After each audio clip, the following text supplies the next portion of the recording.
بھائی نے سوال کیا ہے کہ جب یا اللہ کہا جاتا ہے تو ساتھ میں یا محمد کہنا شرک کہتے ہیں، لیکن جب ہم قبرستان کو جاتے ہیں تو ہم سلام کرتے ہیں السلام علیکہ یا اہل القبور، تو وہاں پر جو مردے ہیں قبرستان میں ان کو یا کہہ رہے ہیں، لیکن نبی کریم صلی اللہ علیہ وسلم کے لیے یا نہیں کہہ رہے ہیں۔ عربی جو زبان ہے، عربی زبان میں جو عرب لوگ ہیں، یا وہ لوگ تین معنی میں استعمال کرتے ہیں۔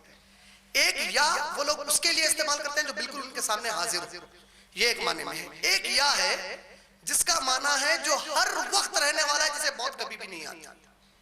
تیسرا جو معنی وہ لوگ استعمال کرتے ہیں وہ عزت اور احترام کے لیے استعمال کرتے ہیں۔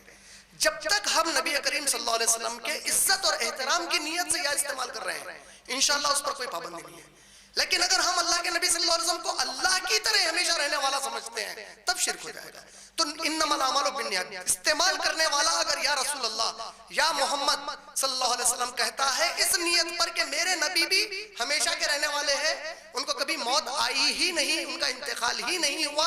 اور وہ اللہ تعالیٰ جیسا باحیات ہے، حی القیوم ہے، اس طرح کے معنی میں اگر کہہ رہا ہے تب تو 100% یہ شرک ہو گیا۔ لیکن احتراماً اگر کوئی کہتا ہے وہ نیت کا جو معاملہ ہے اللہ کے اس کے بیچ میں ہے۔ لیکن چونکہ ہمارے ہندوستان اور پاکستان میں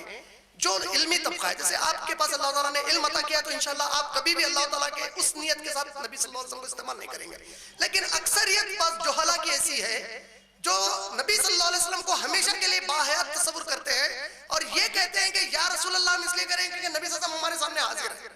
تو یہ تو ایک تو گستاخی ہو گئی کہ نبی کریم صلی اللہ علیہ وسلم کو جہاں چاہے حاضر کر لیں، یہ نبی صلی اللہ علیہ وسلم کی شان کے خلاف ہو گیا کہ ان کو یہ کہہ دیں کہ ہم جب یا کہہ دیں تو وہ سامنے آ جائیں گے، جبکہ صحابہ نے کبھی رسول اللہ صلی اللہ علیہ وسلم کے احترام میں ایسا تصور نہیں رکھا۔ اور اگر وہ یہ سمجھتے ہیں کہ یا سے مراد یہ ہے کہ جس طرح اللہ تعالیٰ کہیں سے بھی پکارنے پر ہماری آواز سن لیتا ہے، اسی طرح محمد صلی اللہ علیہ وسلم بھی یا کہتے ہیں ہر جگہ سے ہماری آواز سن لیتے ہیں، تب تو پکا شرک ہو جائے۔ لیکن احتراماً اگر کوئی کہتا ہے انشاءاللہ تو اس کی نیت کی بنیاد پر اسے چھوٹے انشاءاللہ۔ امید آپ کے ساتھ